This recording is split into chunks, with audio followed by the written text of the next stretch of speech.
자, 이 시간 우리에게 주신 하나님 말씀은 신약 성경 164면 요한복음 10장 22절로 31절 말씀입니다. 요한복음 10장 22절로 31절 말씀을 제가 봉독해 드리겠습니다. 예루살렘의 수전절이 이르니 때는 겨울이라. 예수께서 성전 안 솔로몬 행각에서 거니시니 유대인들이 애워싸고 이르되 당신이 언제까지나 우리 마음을 의욕하게 하려 하나이까. 그리스도이면 밝히 말씀하소서 하니 예수께서 말씀하시되 내가 너희에게 말하였으되 믿지 아니하는도다. 내가 내 아버지의 이름으로 행하는 일들이 나를 증거하는 것이거늘 너희가 내 양이 아니므로 믿지 아니하는도다. 내 양은 내 음성을 들으며 나는 그들을 알며 그들은 나를 따르느니라. 내가 그들에게 영생을 주노니 영원히 멸망하지 아니할 것이요 또 그들을 내 손에서 빼앗을 자가 없느니라. 그들을 주신 내 아버지는 만물보다 크심에 아무도 아버지 손에서 빼앗을 수 없느니라. 나와 아버지는 하나이니라 하신대 유대인들이 다시 돌을 들어 치려 하거늘.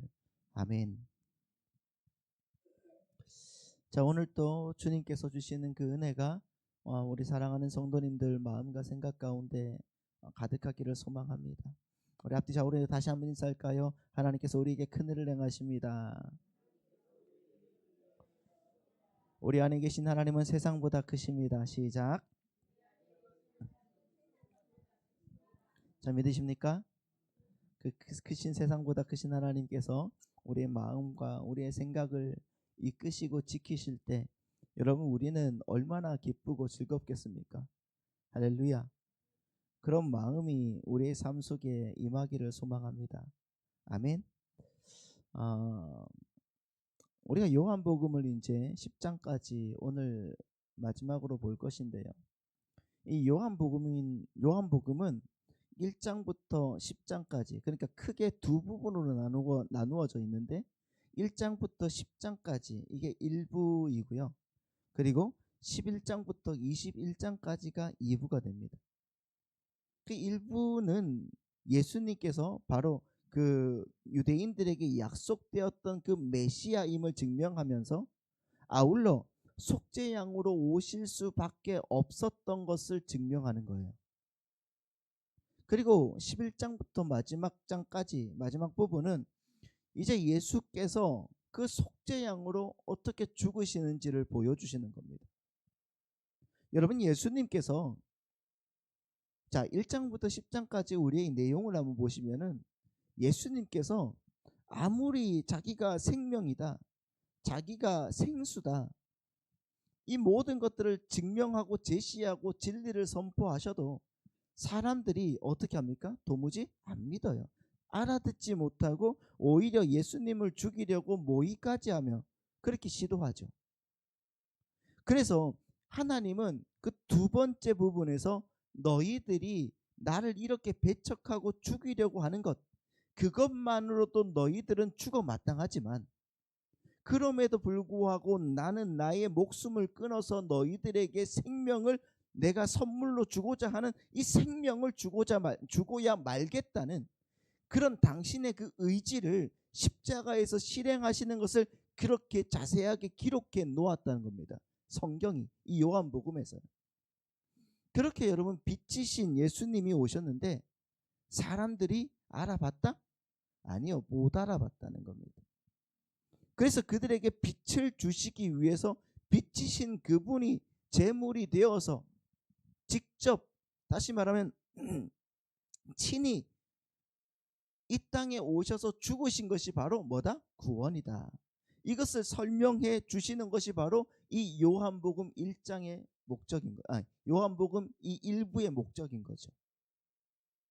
그렇게 여러분 요한복음 1장에서 10장까지는 바로 세상 죄를 지고 갈 하나님의 어린 양으로서의 예수 그리스도를 설명하고 계시는 겁니다. 세상 죄를 지고 갈 하나님의 어린 양이다. 누가 말씀했죠? 침례 요한이 말했죠. 그 침례 요한의 말들이 쫙 이루어지는 거예요. 그런데 세상은 끊임없이 그분에게 이 세상에 떡을 달라고 조르죠. 이 세상에 물을 달라고 조르죠. 여러분 오늘 본문에서 보신 것처럼 이 세상의 떡을 약속해 주지 않는 예수를 그래서 어떻게 합니까? 사람들은 계속해서 죽이려고 하는 거예요. 그걸로 여러분 일부가 맞춰지는 거예요. 그리고 11장부터 또 보시면은 이제 예수님이 예루살렘으로 입성을 하세요. 입성을 하시는데 그때 나귀를 타고 사람들이 막 그 나귀를 타고 예수님께서 입성하실 때 사람들이 어떻게 합니까? 호산나 호산나 그러잖아요. 그렇죠? 그렇게 외치면서 예수님을 자신들의 왕으로 추대를 해요. 그런데 그 똑같은 사람들이 일주일도 못 가서 어떻게 합니까? 예수님을 십자가에 매달아라, 죽여라, 죽여라 그렇게 간다고요. 왜요? 자기들이 원하는 세상의 떡을 줄 존재가 못 된다는 것이 여실히 드러나니까 그런 왕은 이제는 필요 없다는 거죠. 그러니까 여러분 이 세상의 떡을 위해서 호산나 호산나 하면서 교회에서 여러분 광분하는 그런 사람들이 있죠. 그런 사람들은 곧 예수님을 어떻게 합니까? 곧 내가 죽일 수도 있는 가짜일 수도 모른다는 거죠. 그러니까 여러분 신앙이라는 것은 그렇게 이 사람들처럼 이 세상의 힘이나 세상의 떡을 위해서 존재하는 게 아니라는 것입니다. 할렐루야. 그것을 위해 예배당을 찾아온 사람들은 예수님을 죽일 수 있는 사람이라니까요. 사람들이 예수님을 왕으로 추대해놓고 일주일도 못 가서 십자가에 매달았다니까요. 여러분 그 사람들이 바로 우리가 아닌지 곰곰하게 생각을 해봐야 되는 겁니다. 자기의 겉옷까지 벗어서 길까지 만들어줬던 사람들이 자기가 원하는 것 안 준다고 예수님을 죽인다. 근데 여러분 오늘날 마치 예수를 믿으면은 그런 것들을 주는 게 지금 공식처럼 그렇게 되어버린 이런 엉터리 교리, 엉터리 신학에 여러분들이 지금 많이 노출이 되어 있단 말입니다. 그렇죠? 그래서 우리는 그 엉터리 교리가 엉터리 신학이 아니라는 것을 알 수 있는 힘을 기르셔야 되는 거예요. 아멘. 그러니까 여러분 인생이 구원에 있어서 아무것도 할 수 없는 존재라는 그 흐름을 제대로 정리하지 못한 상태에서 나에게 힘을 주는 그 말씀을 붙들게 되면은 우리는 구원을 제대로 정리하지 못하고 다른 산으로 갈 수가 있다는 거죠. 성경에서 예수 그리스도를 설명할 때마다 예수 그리스도의 그 가르침을 우리가 듣고 그것을 내가 선택할 것인지 아닌지를 결정하는 부분은 결코 없다는 것을 여러분들은 명심하셔야 됩니다. 예수님은 언제나 우리 죄를 구원하러 오신 분이었지. 맞죠? 우리에게 도를 전달하러 오신 분이 아니란 말이에요. 세상 사람들은 지금 그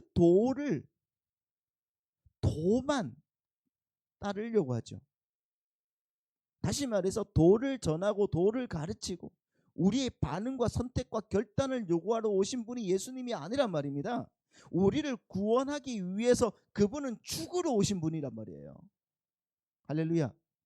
그러나 우리는 주께서 가르치신 것을 붙잡고 그것으로 결단하고 영접하는 싸움이라고 오해하는 경우가 뜻밖에도 굉장히 많죠. 그러나 그렇지 않습니다.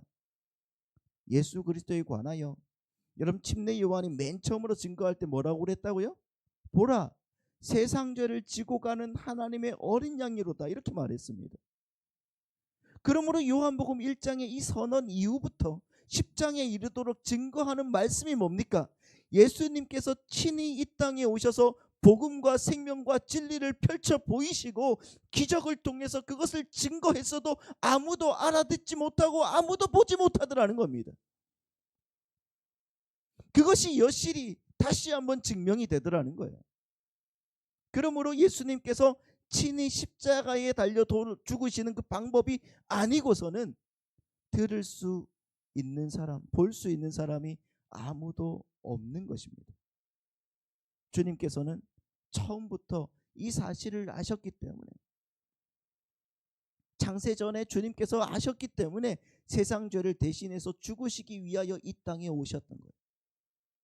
인간 쪽에서는 도무지 구원을 위한 방법이 없다는 겁니다. 그 대표적인 예가 누굽니까? 이스라엘 민족인 거죠.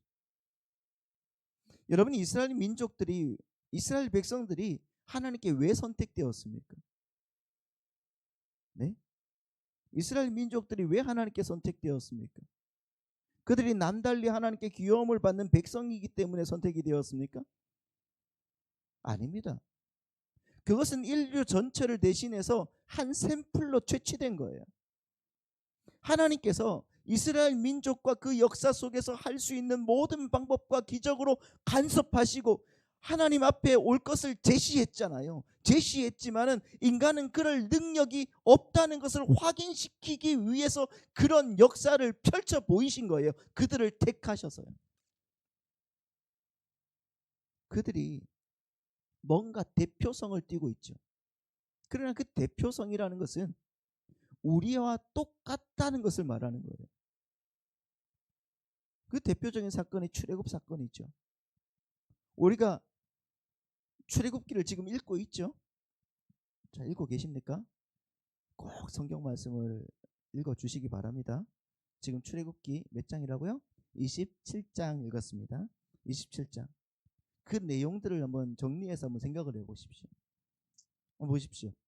하나님께서 모세를 세워서 이스라엘을 애굽에서 구출해 내십니다. 어떻게 구출해내세요? 10가지 재앙을 보이심으로 애굽 왕이 그들을 놓아줄 수밖에 없도록 만들었어요. 그래서 이스라엘 백성들도 하나님의 능력과 그 기적을 봤단 말입니다. 그러나 우리가 잘 아는 대로 출애굽 사건 그 속에서 이스라엘 민족이 하나님 앞에 감사한 것보다 오히려 더 불평한 것들이 언제나 더 많았다는 거예요. 그렇죠. 하나님께서 기적을 보여주셨음에도 불구하고 하나님을 믿는 게 아니라 오히려 더 불평하는 거예요. 그 기적을 보고 나왔음에도 불구하고 홍해 앞에 딱 서니까 뭐라고 합니까? 이스라엘 백성들이. 야, 기껏 우리를 이 애굽에서 끄집어내서 이 홍해에서 죽이려고 우리를 끌고 나왔냐. 그렇게 원망했잖아요. 그러나 하나님께서는 당신의 기적으로 홍해를 어떻게 합니까? 그 홍해 바다 그 사이에 길을 쫙 내어서 그들을 걷게 만드신 거예요. 그것도 마른 땅을 걷게 만드셨단 말이에요. 그거 보고 좋다고 하나님을 찬양하고 기뻐하고 모세도 찬양하고 미리암도 찬양하고 막 그랬지 않습니까? 근데 그 백성들도 같이 찬양했단 말이에요. 그런데 또 조금 있다가 이제 먹을 것 없다고 아우성거리는 거예요. 목이 마르다고 아우성거리는 겁니다. 그래서 여러분 만나와 메추라기를 내리시고 반석에서 물을 내어 먹게 만드십니다. 그리고 이번에는 모세가 시내산에 하나님의 그 율법을 받으러 올라가서 내려오지 않자 백성들이 어떻게 합니까? 기다리가 지쳐서 우상을 만들죠. 금송아지를 만들어 버립니다. 그리고 그 금송아지에다가 무슨 이름을 붙였는지 아십니까? 예? 그 금송아지에다가 무슨 이름을 붙입니까? 이는 너희를 애굽에서 인도하여 낸 너희의 하나님 여호와다, 이렇게 붙여버린 거예요. 얼마나 여러분 어처구니 없는 일입니까? 이스라엘 백성들이 그토록 많은 기적과 간섭을 체험하고서 그들이 느낀 것은 아브라함의 하나님, 이삭의 하나님, 야곱의 하나님이 우리를 돕고 계시는구나가 아니라 하나님이라는 존재는 운에 불과한, 그분은 우리를 그냥 그렇게 이끄시는 분이시다라는 거예요. 내가 받았던 그 기적은 운에 불과한 것이야 라고 생각했던 거예요. 그 운에 불과한 일이었을 정도로 여겼던 거예요. 어쩌면 여러분 그럴 수 있는지를 한번 생각을 해보세요. 놀랍지 않습니까? 어떻게 그럴 수가 있지? 나 같으면 안 그러겠다. 많은 사람들이 이런 이야기를 합니다. 나 같으면 안 그러겠다. 하나님께서 오늘날 우리를 구약식으로 간섭해 주신다고 하면 난 언제든지 항복하겠다고 장담하는 사람들이 있죠. 그렇죠.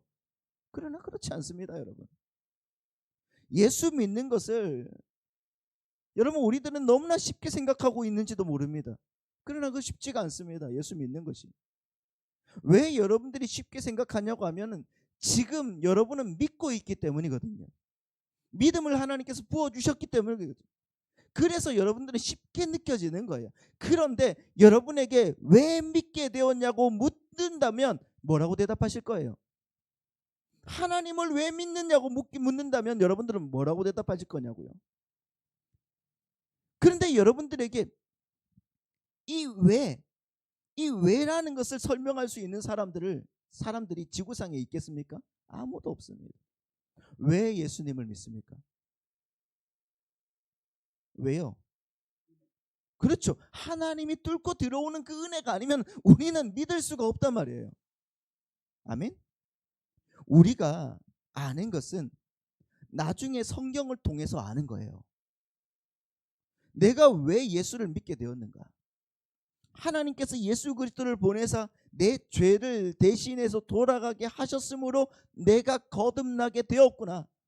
그래서 내가 하나님을 아는구나라고 알게 된 것이지, 그 왜 자체가 우리에게 있거나 경험되게 되어진 사람은 아무도 없더라는 겁니다.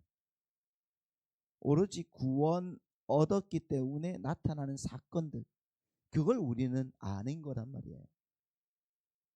그래서 그때 회개가 있고 감사가 있고 감격이 있을 수가 있는 거죠. 그러나 우리는 늘 이 문제에 있어서 걸리는 거예요. 그래서 그것이 그리도 중요하냐고 이렇게 질문하는 사람들도 있는 거죠. 어떻게 구원받은 것이 그렇게 중요합니까? 그러나 여러분, 이건 대단히 중요한 거예요. 그래서 여러분, 제가 1년 365일 매일 설교 때마다 말씀드리는 것이 바로 구원인 거예요. 이건 여러분 우리에게 가장 중요한 문제예요. 왜냐하면 만일 우리 성도들 중에 자신이 어떤 지혜나 결단이나 감정을 근거로 신앙을 쌓고 있는 분은 자신이 흔들리면은 하나님도 흔들려 버리기 때문입니다. 아닙니까? 여러분의 감정, 여러분의 기분이 침체되면 하나님도 그날은 침체되었다는 식으로 신앙생활을 하지 않습니까? 그렇잖아요. 다시 말해서 신앙을 자기의 기분에 따라 좌우하는 것인 양 착각하는 그 자리로 자신도 모르는 사이에 가 있는 거예요.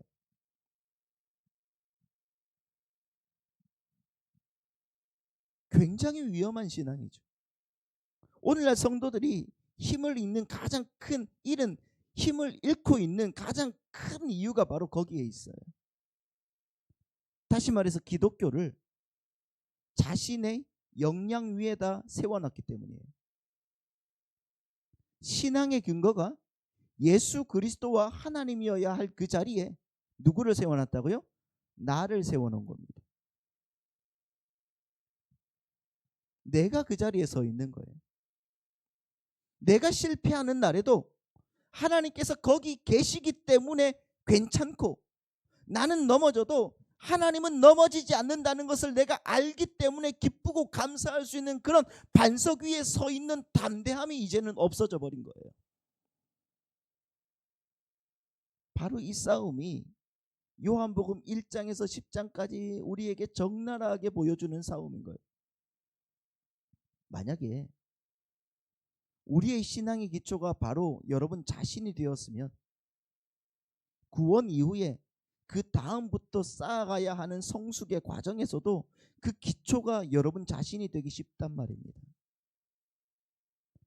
여러분, 성숙의 기초가 자기 자신이 되었을 때는 언제 무너질지 모르는 싸움을 하고 있는 겁니다. 싸움을 하게 되는 거예요. 그러므로 우리는 우리의 신앙의 기초를 만세 반석 되시는 예수 그리스도 위에 쌓아야 될 줄 믿습니다. 할렐루야. 그렇다고 내가 거기에 쌓고 싶다고 쌓아지는 것도 아니에요. 그 은혜가 나를 찾아와야 되는 겁니다. 주님께서 불러주셔야 된다는 거예요. 내 양은 내 목소리를 안다 모른다? 안다. 그래서 그거예요. 그 은혜 위에 나의 신앙의 기초를 세운다는 것은 하나님은 택한 백성들만, 당신의 백성들만 그분의 힘과 그분의 믿음의 의지에서 이룰 수 있도록 해주겠다는 의미라는 말입니다. 정리를 하면 우리 인생은 그렇게 처절하고 불가능하고 무력한 죄인들이라는 겁니다. 그 실존에 대해서 여러분 우리가 알아가야 되는 거예요. 그것을 모르고 이 무기력한 상태에서 그 위에 신앙을 얹어 놓으면 나는 늘 무속에 빠지게 되는 거죠. 기독교는 무속 신앙이 아닙니다. 하나님이 나를 택해 주신 그 은혜에 따라서 살아가는 자들의 삶을 기독교라고 하는 거예요. 그 십자가의 삶이 무엇인지를 보여주시는 우리 믿음의 백성들이 되시기 바랍니다. 그런데 여러분 오늘 말씀을 보시면은 유대인들은 자기들의 그 공로에 의지해서 신앙의 탑을 쌓고 있는 거예요. 그것을 어디에서 볼 수가 있는가? 자, 22절부터 24절 말씀을 보십시오. 오늘 본문입니다.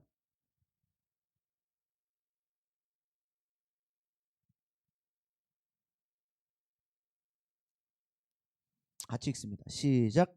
예루살렘의 수전절이 이르니 때는 겨울이라 예수께서 성전한 솔로몬 행각에서 거니시니 유대인들이 애워싸고 이르되 당신이 언제까지나 우리 마음을 의욕하게 하려 하나이까? 그리스도이시면 밝히 말씀하소서 하니. 자, 여기서 보십시오. 24절 말씀 보시니까 여기서 유대인들이 와서 예수님께 뭐라고 합니까? 당신이 그리스도가 맞습니까? 이 말이잖아요. 그렇죠?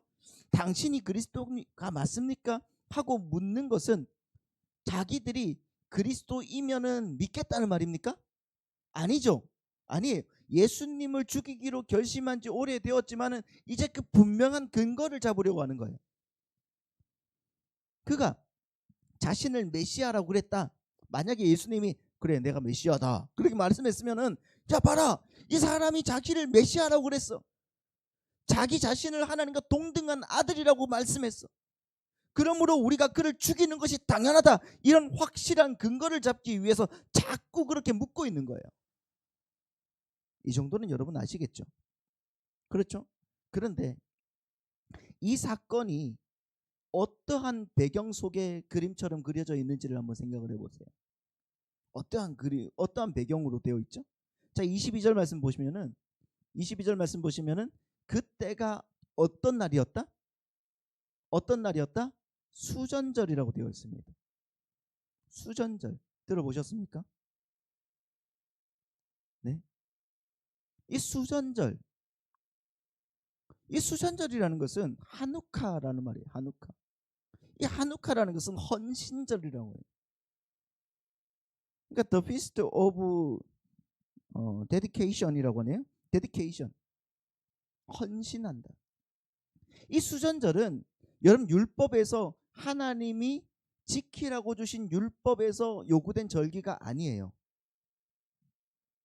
그렇죠? 처음 들어보시는 거잖아요. 율법에서 하나님이 지키라고 주신 절기가 아닙니다. 자, 이 역사에 대해서 여러분들에게 좀 말씀을 드리면은 기원전 4세기에 그 알렉산더 대왕이 전 세계를 정복을 하죠. 자, 세계사예요, 세계사. 이거 있었던 일입니다. 자, 전 세계를 정복을 합니다. 알렉산더 대왕이. 그로 인해서 헬레니즘 문화가 지중해와 중동 전역에 퍼집니다. 그런데 알렉산더 대왕이 그 당시에 33세의 일기로 죽어요. 그러니까 그 단명했단 말입니다. 그래서 그의 죽음 이후에 그 제국이 자기의 3명의 부하에 의해서 나누어져요. 그때 유대 땅은 시리아의 그 셀루코스 왕조의 지배를 받게 됩니다. 그때까지는 그래도 유대인들이 평온하게 잘 지냈단 말이에요. 그런데 기원전 160년경에 안티오코스 에피파네스 4세라는 사람이 등장을 해요. 안티오코스 에피파네스 4세. 따라해 보십시오. 안티오코스 에피파네스 4세. 자, 아무튼 그렇습니다. 안티오코스 에피파네스 4세. 이 사람이 등장을 해요. 중요합니다. 이거는 이제 신구약 중간기 때 있었던 일이에요. 그게 성경에서는 없는 거예요. 그러니까 안티오코스 에피파네스 4세가 등장해요. 그가 이스라엘을 지배하는데 그는 단순히 어떤 정치적 지배를 넘어서 유대인들에게 그 헬레니즘 문화를 강제적으로 주입하려고 했습니다. 그래서 그는 이스라엘 백성들의 그 율법을 금지시켜 버려요. 너희들이 행하고 있는 그 율법을 금지하고 안식일과 할례를 막고, 그리고 결정적으로는 예루살렘 성전을 더럽히고 거기에 제우스 신상을 세우는 겁니다. 심지어 이 율법상 부정한 그 동물인 돼지가 있죠. 돼지를 제물로 바치고 그 피를 성소에 뿌려버리는 일까지 했단 말이에요. 유대인들에게는 참혹한 거예요. 처참한 거죠. 이러한 핍박 속에서 등장한 이들이 바로 마카비 가문이에요. 마카비 가문. 자, 하스몬 왕조라고도 합니다. 이 하스몬 왕조, 나중에 한 번씩은 들으실 거예요. 한 번도 못 들을 수도 있겠지만은 한 번씩은 들을. 하스몬 왕조라고. 그 중심 인물이 유다 마카비라는 거예요. 그래서 외경에 마카비서가 있습니다. 그걸 보시면은 또 이해가 되셔요. 아무튼 유다 마카비라는 사람이 등장을 해요. 그 유다 마카비가 헬레니즘의 그 억압에 그 맞서가지고 게릴라 전쟁을 벌이면서 막 저항했단 말이에요. 그러니까 이스라엘 백성들이 이 혁명에 단순한 어떤 정치적 독립을 한 게 아니라 신앙을 지키기 위한 투쟁을 한 거죠.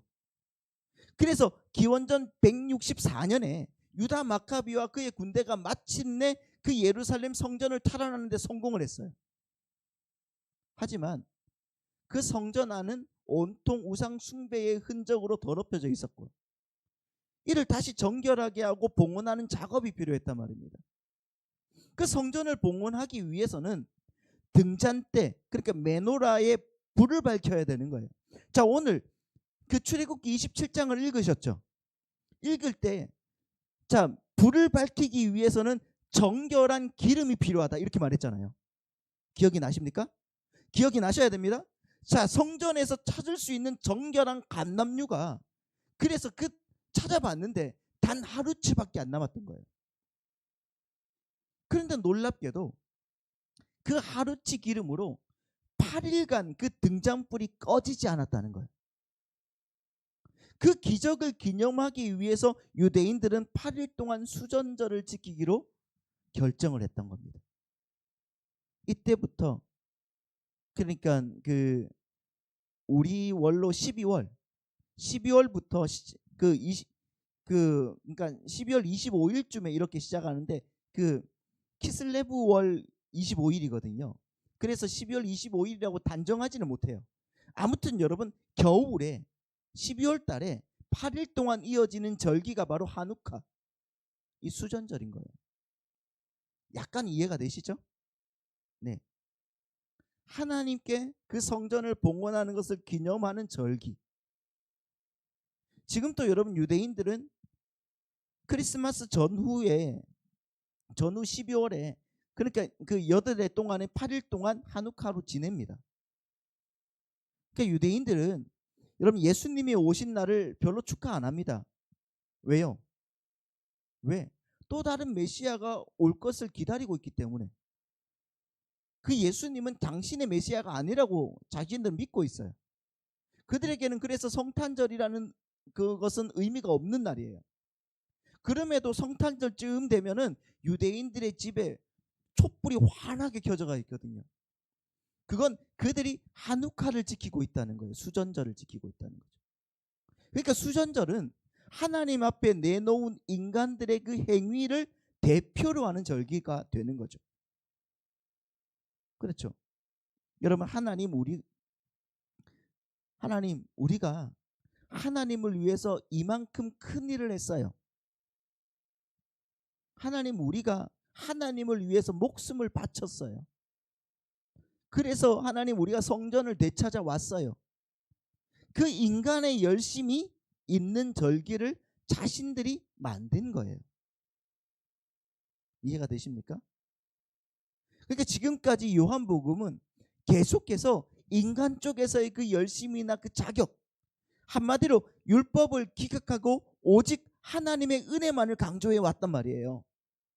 근데 유대인들은 어떻게 합니까? 계속해서 자신들의 그 종교 행위나 자신들의 열심을 내놓으면서 그것을 구원의 근거로 내세우고 있었단 말이에요. 수전절까지. 결국 예수님은 인간들이 내놓은 그 수전절이라는 그 절기에 하나님, 우리가 이 정도 했어요.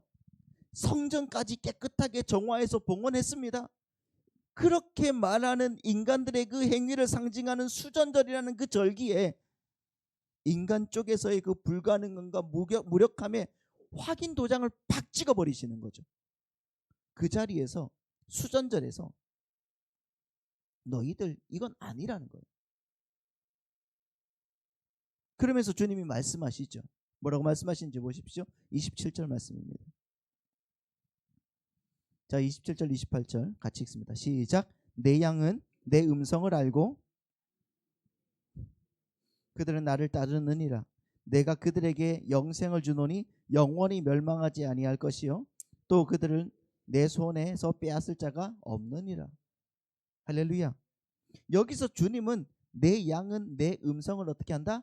듣고 나는 그들을 알고 그들은 나를 따른다 말씀합니다. 근데 그들에게 내가 영생을 준다 그러신다고요. 내가 그들에게 영생을 준다. 그들에게만 내가 영생을 줄 거야. 내 음성을 듣고 나를 따르는 그들에게만 내가 영생을 줄 거야. 그러니까 지난주에 말씀을 드린 것처럼 주님은 자기의 양을 찾으러 오시는 분이시고요.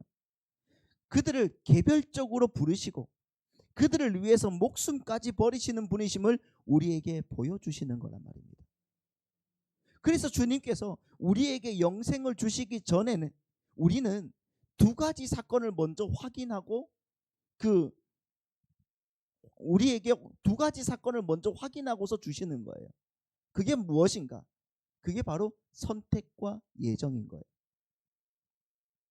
성경은 구원을 이야기할 때마다 선택과 예정을 이야기합니다. 이 구원과 선택은 어떤 사람은 선택하고 어떤 사람은 버렸는가 하는 그 사실을 나타내기 위해서 사용된 단어가 아니에요. 그것은 말입니다. 철저히 우리의 조건과 우리의 근거로서는 시작이 될 수가 없고 오직 하나님 쪽에서부터 시작되지 않으면 안 된다는 것을 보여주는 단적인 단어란 말이에요. 우리가 구원을 받았어도 그 구원을 확인하는 데는 시간이 오래 걸리죠. 드디어 어느 날 확인하는 날이 올 겁니다. 내가 진짜 구원을 받았구나. 하나님이 과연 살아계시구나. 이렇게 하나님께서 나를 간섭하고 계셨구나. 그 감격이 옵니다. 그러한 확인을 주시는 것은 사실이지만은 그것이 우리의 시작이 아니라는 거예요. 훨씬 그 이전에 이미 우리의 구원은 시작이 되었다는 겁니다. 어르신들이 항상 하는 말씀들이 자기들이 부모님께 잘해야 되겠구나. 내가 철이 들어야 되겠구나. 그때가 언젠가 보면은 항상 그 부모님이 돌아가신 다음에야 그런 마음이 든대. 잘할 걸. 왜 그런지 아십니까? 그때에는 무슨 말을 하든지 안 하든지 괜찮기 때문입니다. 어떤 분이 이런 글을 썼어요. 돌아가신 부모님에 대해서 진정 마음으로 회개하는 글이었는데 이렇게 썼습니다. 내가 이 회개를 쓰는 데 있어서 나를 이 순간까지도 괴롭히는 것은 내가 부모님께 못되게 굴었다는 뜻이 아니라 지금 이렇게 후회하면서도 지금 부모님이 살아 계시면 잘 하였을까 라고 물었을 때 네 라고 대답할 자신이 없기 때문이다. 이렇게 글을 썼더라고요. 마찬가지로 인간은 하나님께 제대로 된 효도를 한 적이 없습니다. 다시 말해 인간이 하나님으로부터 분리된 이후 선을 행해 본 적은 한 번도 없습니다. 도무지 선을 행할 수가 없는 거죠. 효도라는 것이 어느 때에만 논란이 되냐 하면은 누구를 정죄할 때에만 거론이 되는 단어예요. 그렇지 않습니까? 불효막심한, 그렇게 불효막심한 자라고 몰아쳤지만은 한 사람 또 제대로 부모에게 효자 노릇 효녀 노릇 한 적이 없는 것이 인간의 하나님에 대한 모습이라는 거예요. 요한복음 10장이 여러분 어떻게 끝을 맺고 있는지 보십시오. 11절에서 나는 선한 목자다. 선한 목자는 양을 위해서 목숨을 버린다 라고 말씀하셨습니다. 그렇습니다. 바로 그 선한 목자의 덕택에 우리가 오늘 이 자리에 앉아 있는 것입니다. 왜? 이 사실을 자꾸만 거듭해야 하는지 여러분도 아십니까? 왜? 여러분의 신앙의 근거로서 아무리 자신을 들여다봐도 여러분은 뽐낼 것이 없고 자랑할 것이 없다는 것을 늘 확인하셔야 되기 때문입니다. 그 확인이 여러분을 아직도 절망과 자포자기로 끌고 간다면 솔직히 여러분들은 기독교를 모르는 겁니다. 기독교란 내가 이 꼴이기 때문에 주께서 나를 위하여 오셨다는 것을 믿는 종교입니다. 나 조금 더 좀 잘 되면은 예수 믿을게요. 아니에요. 내가 이 꼴이기 때문에 주님께서 우리를 위해서 오신 거예요. 나의 구원을 위해서는 그 어느 것으로도 방법이 없으며 희망이 없었는데 그리스도께서 죽으시는 그 방법만이 나를 유일하게 생명과 소망을 주는 구원이 됨을 알므로써 힘과 위로가 넘치게 되는 종교가 바로 기독교라고 하는 거예요. 여러분들은 오늘 자랑할 것이 있습니까? 자랑할 것이 있으십니까? 기독교인은 결코 자랑할 것이 없습니다. 하나님 앞에 나열하고 자랑할 것이 있어서 하나님께 나아오는 자들이 우리는 아니란 말입니다. 하나님께서 무엇이 아쉽다고 답답해서 아쉽고 답답해서 여러분들에게 11조를 요구하시고 헌신을 요구하시고 여러분의 그 지혜를 요구하시겠습니까? 결코 그렇지 않다는 거죠. 기독교는 인간들이 모여서 그의 열심을 모으고 그의 정성을 모아서 무엇을 하는 종교가 아니라는 거예요. 그거는 다른 종교란 말입니다. 교회란 하나님께서 죽어가는 영혼을 위해서 독생자 예수 그리스도의 그 피로 거듭나게 하사 하나님을 알게 하시고 은혜를 체험하게 하시고 오직 하나님 앞에서만 이 갈급함이 채워질 줄로 알고 모여드는 자들의 모임이라는 거예요. 믿으십니까? 여러분이 오늘 또 스스로를 쳐다볼 때 불만과 불평과 불안과 낙심과 절망이 있으십니까? 있으시죠? 그렇습니다. 꼭 맞는 얘기가 지금 이 얘기예요. 나를 쳐다볼 때 불안과 불만과 낙심과 절망과 이런 것들이 있어요.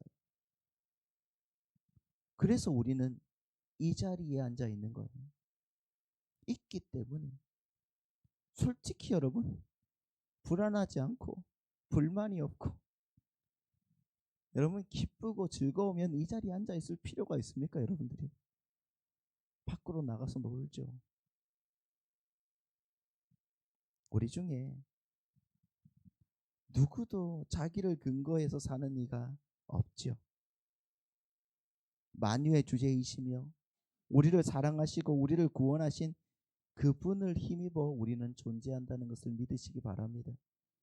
우리 마지막으로 하나님 말씀 좀 더 보겠습니다. 28절 29절 말씀 보겠습니다. 자, 28절 29절 말씀 보시면 이렇게 나와 있어요. 함께 읽습니다. 시작. 내가 그들에게 영생을 주노니 영원히 멸망하지 아니할 것이요 또 그들을 내 손에서 빼앗을 자가 없느니라. 그들을 주신 내 아버지는 만물보다 크심에 아무도 아버지의 손에서 빼앗을 수 없다. 이렇게 말씀하고 있습니다. 할렐루야. 여러분의 절망과 여러분의 어리석음과 우리의 실패가 우리의 구원을 방해하지 못합니다.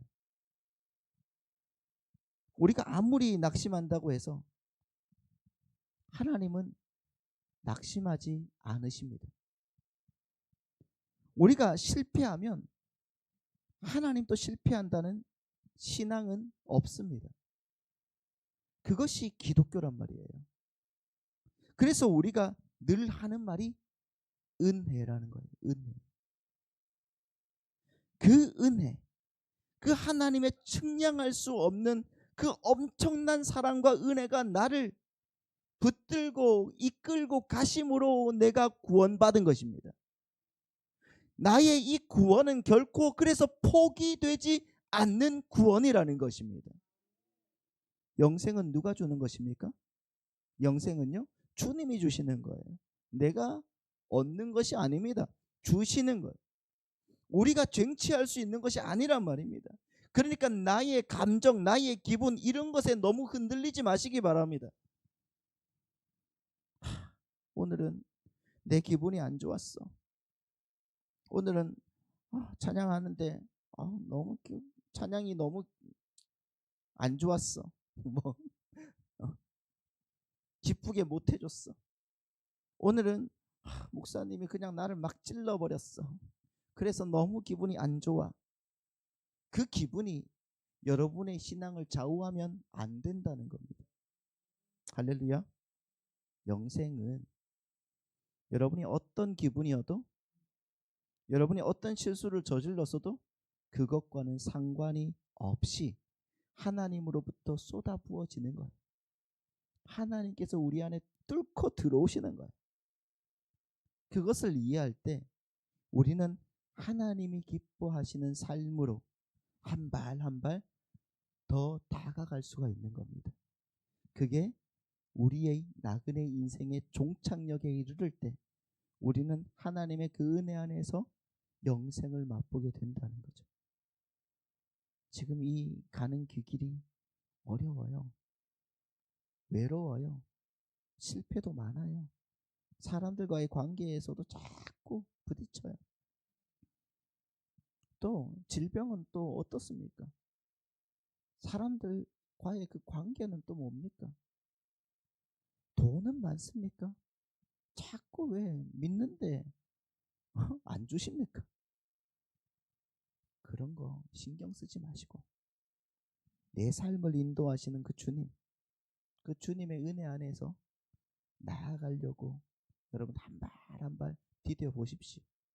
하나님께서 가게 만드실 거예요. 그리고 끝내 하나님께서 이루시는 그 승리를 여러분들은 보게 될 줄 믿습니다. 기도하겠습니다.